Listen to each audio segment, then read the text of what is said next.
Hi hello నమస్తే friends, welcome to my YouTube channel Poojitha @ushi. ఎవరైతే మన ఛానల్ని ఫస్ట్ టైం చూస్తున్నారో ఈ వీడియోకి అయితే లైక్ చేసి ఛానల్ అయితే సబ్స్క్రైబ్ చేయడం అస్సలు మర్చిపోకండి ఫ్రెండ్స్. మీ ఒక్క లైక్ అనేది ఈ వీడియో ఇంకొంతమందికి రీచ్ అవ్వడం జరుగుతుంది ఫ్రెండ్స్. ఈ వీడియోలో అయితే మనం ఈరోజు దొండకాయ చెట్టుని ఎలా నాటుకోవాలో చూసేసుకుందాము ఫ్రెండ్స్. ఇంకెందుకు ఆలస్యం, వీడియోలోకి అయితే వెళ్ళిపోండి ఫ్రెండ్స్. ముందుగా మేమైతే ఇంకొక దొండకాయ చెట్టు నుండి అయితే ఈ దొండకాయ వేరుని తీసుకొచ్చి మా ఇంటి ముందు భాగంలో అయితే నాటుతున్నాము ఫ్రెండ్స్.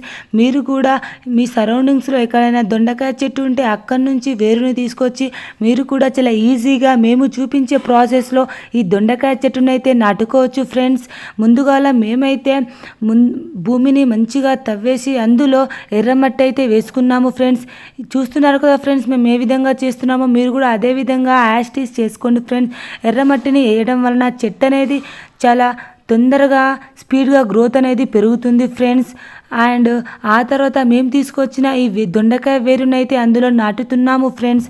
మంచిగా తవ్వుకున్న తర్వాత అందులో లైట్గా ఎర్రమట్టి వేసి ఆ తర్వాత నీళ్ళేసి మనమైతే ఈ వేరునైతే లోపల బాగా పాతి పెట్టుకోవాలి ఫ్రెండ్స్. తర్వాత మట్టిని ఇలా మొత్తం పూర్తి చేసుకోవాలి ఫ్రెండ్స్. దీని వలన చెట్టు అనేది చాలా తొందరగా గ్రోత్ అనేది పెరగడం జరుగుతుంది ఫ్రెండ్స్. ఆ తర్వాత పై భాగంలో కూడా ఎర్రమట్టి వేయడం వలన మనకైతే ఎటువంటి ప్రాబ్లం లేకుండా చెట్టు అనేది తొందరగా గ్రోత్ అవ్వడానికైతే సహాయం చేస్తుంది ఫ్రెండ్స్. కదా ఫ్రెండ్స్, మేము ఏ విధంగా చేస్తున్నామో మీరు కూడా అదే విధంగా యాస్టీస్ ఈ వీడియోని చూసి అయితే ఫాలో అయిపోండి ఫ్రెండ్స్. ఆ తర్వాత చెట్టు నాటేశాక మేమైతే ఇలా నీరైతే వేస్తున్నాము ఫ్రెండ్స్. ఆ తర్వాత ఈ ఎర్రమట్టిని కూడా పై భాగంలో అలా లైట్గా అమరుస్తున్నాము ఫ్రెండ్స్. తర్వాత చెట్టు వంగిపోకుండా చెట్టు చనిపోకుండా ఉండాలంటే మనమైతే చిన్న చిన్న అయితే ఈ చెట్టుకి సహాయపడే విధంగా పక్కన అమర్చాలి ఫ్రెండ్స్. దీనివలన చెట్టు అనేది కిందికి పాకకుండా చెట్టు అనేది విరిగిపోకుండా చావకుండా ఎంతో హెల్ప్ చేయబడుతుంది ఫ్రెండ్స్. చూస్తున్నారు కదా ఫ్రెండ్స్, ఈ వీడియోలో మేము ఏ విధంగా కట్టెలనైతే అమరుస్తున్నామో పక్కకి ఈ వేరు మంచిగా నిటారుగా సాగడానికి చెట్టునైతే ఎలా నాటుతున్నామో మీరు కూడా అదే విధంగా ఈ వీడియోలో చూసి అదే విధంగా మీరైతే మొక్కను పెట్టుకోవడం మాత్రం అస్సలు మర్చిపోకండి ఫ్రెండ్స్. ఎవరైతే మన యూట్యూబ్ ఛానల్ని ఫస్ట్ టైం చూస్తున్నారో అన్ని వీడియోలు చూసి లైక్ చేసి మన ఛానల్ అయితే సబ్స్క్రైబ్ చేయండి ఫ్రెండ్స్. అండ్ మీకు ఇంకేం వీడియోలు కావాలో మీరైతే కామెంట్ బాక్స్లో మాకైతే మీకు కామెంట్ చేసేయండి ఫ్రెండ్స్.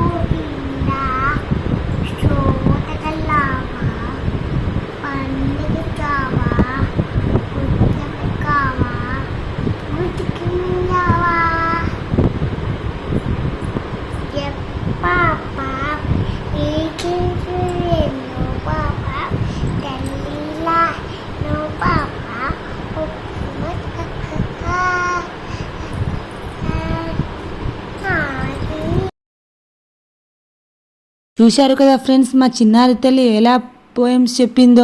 ఆ తర్వాత నైట్ టైం అయితే మేము ఇలా కర్రీ ప్రిపేర్ చేసేసాము ఫ్రెండ్స్. ఫస్ట్ ఆఫ్ ఆల్ 4 గుడ్లను తీసుకొని దాన్ని ఒక గిన్నెలో ఇలా తీసేసుకొని ఆ తర్వాత ఎల్లిపాయలను అయితే ఇలా కచ్చా పచ్చగా దంచుకొని మేము పక్కన పెట్టుకున్నాం ఫ్రెండ్స్. ఆ తర్వాత ఒక పెనం తీసుకొని అది కొంచెం హీట్ అయ్యాక అందులో 3 టేబుల్ స్పూన్ల ఆయిల్ వేసేసాము ఫ్రెండ్స్. ఆ తర్వాత మేమైతే ముందుగానే మనం ఎగ్ పగలగొట్టుకున్న దాన్ని అయితే ఈ ఆయిల్ అయితే వేసేసుకోవాలి ఫ్రెండ్స్. కొంచెం సేపు ఇలా హీట్ అయ్యాక మనమైతే గుడ్లను ఇలా వెనుకకు తీసి అమర్చుకోవాలి ఫ్రెండ్స్.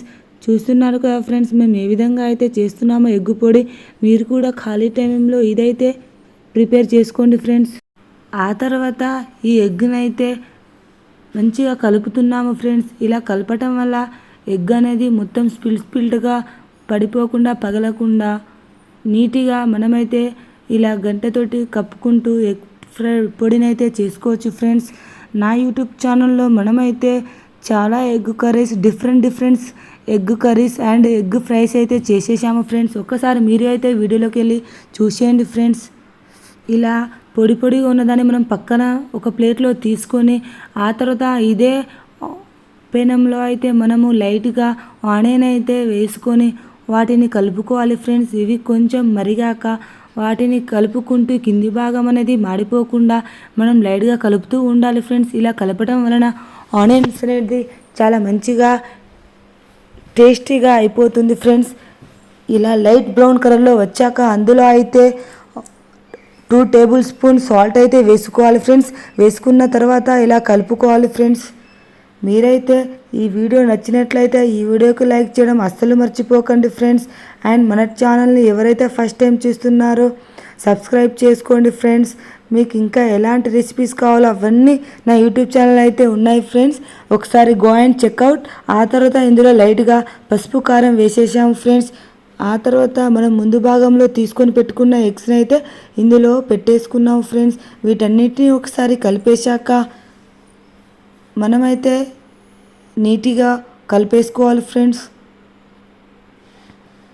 చూస్తున్నారు కదా ఫ్రెండ్స్, నేను ఏ విధంగా కలుపుతున్నానో మీరు కూడా అదే విధంగా కలిపేసుకోండి. ఆ తర్వాత మనం ముందుగానే దంచి పెట్టుకుని ఉన్న అల్లెల్లి పేస్ట్లను అయితే కచ్చా పచ్చాగా దంచి పెట్టుకున్న దాన్ని మనం ఇందులో యాడ్ చేసేసుకోవాలి ఫ్రెండ్స్. ఇలా యాడ్ చేసుకున్న తర్వాత లైట్గా మాడిపోకుండా మంచిగా కలుపుకోవాలి ఫ్రెండ్స్. ఆ తర్వాత ఇందులో చిల్లీ పౌడర్ని కూడా యాడ్ చేసుకోవాలి ఫ్రెండ్స్. నేనైతే 2 టేబుల్ స్పూన్ల కారం పొడిని అయితే యాడ్ చేసేసుకున్నాను ఫ్రెండ్స్. మీకు తగినంత కారం కావాలనుకుంటే దాన్ని బట్టి మీరు వేసుకోండి ఫ్రెండ్స్. చూస్తున్నారు కదా ఫ్రెండ్స్ ఎంత టేస్టీగా అయిపోయిందో. ఆ తర్వాత నేను ఇంకొక టేబుల్ స్పూన్ సాల్ట్ అయితే వేసేసుకున్నాను ఫ్రెండ్స్.